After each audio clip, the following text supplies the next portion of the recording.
CCT. The purpose of the video is to solve a problem using tools I have learned throughout the Calculus and Vectors course.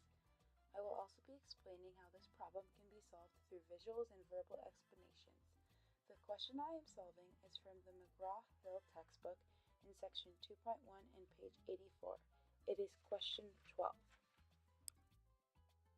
The question starts off by saying that a table lists the acceleration due to gravity on several planets. Each planet has a different acceleration.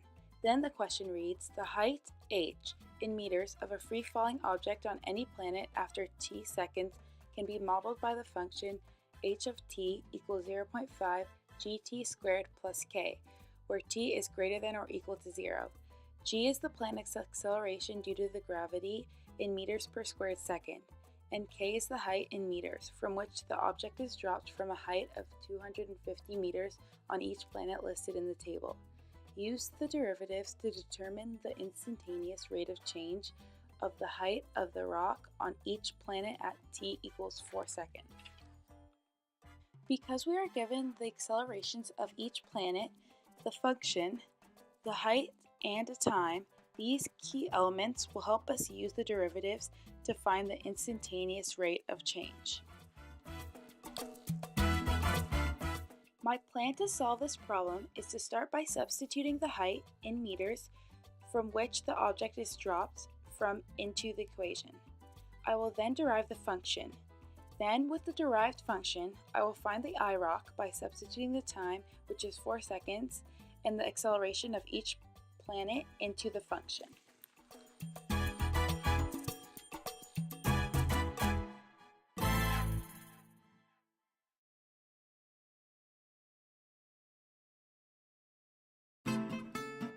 The initial height in a word problem like this will always be the k value. Therefore, we can now substitute the height from which the object is dropped into the equation. Therefore, it will look like h of t equals minus 0.5 g t squared plus 250. The next step is to derive the function. To explain what a derivative is, it is the slope of a tangent line. To derive a quadratic function, the goal is to isolate the variables. To do this, I would bring down the square root of 2 by subtracting it by 1. By taking it down, it is then multiplied by minus 0.5 to get negative 1. I also need to subtract the exponent on k, but since it is 1, subtracting 1 by 1 will eliminate the value of 250. Therefore, after deriving the equation, I am left with negative gt.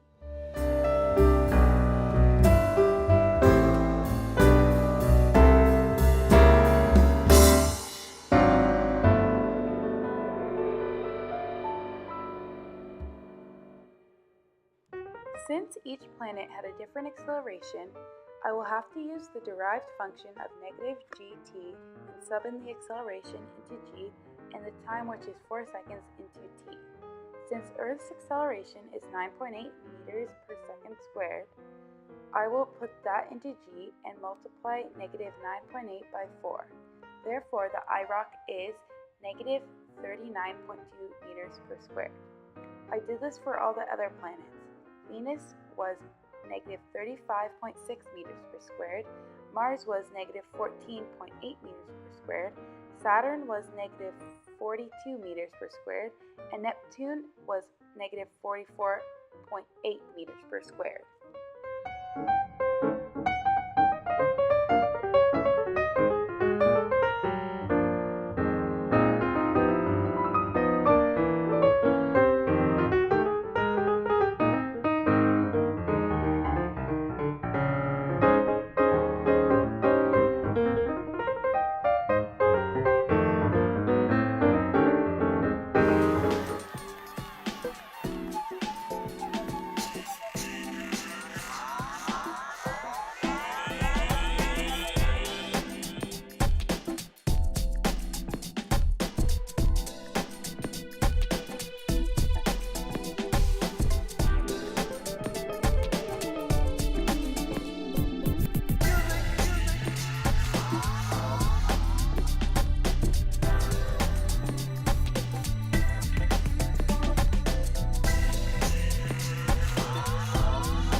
is what the function will look like on a graph.